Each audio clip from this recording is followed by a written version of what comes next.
Look down for a second. Right under your feet, there's a whole city bustling with life, a secret society of ants working tirelessly in a world we barely notice. Today I'm diving into their amazing world, where tiny size meets massive impact. Ants aren't just bugs, they're nature's architects. As they dig tunnels and build their sprawling underground homes, they're actually aerating the soil. This lets water and oxygen reach plant roots, and even helps rain soak in after a storm. Every crumb they drag underground adds nutrients to the earth, nature's own slow-release fertilizer. But the magic doesn't stop there. Ever noticed ants carrying seeds? Sometimes they stash seeds away and forget about them.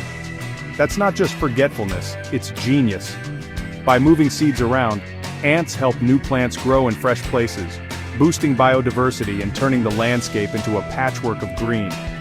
And here's the real kicker: ants are also top-tier recyclers.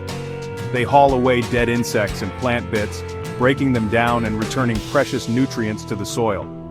Thanks to their non-stop cleanup, the ecosystem stays balanced and healthy.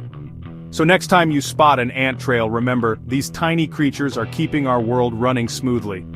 Ants may be small, but together they're mighty, true heroes of nature, right under our noses.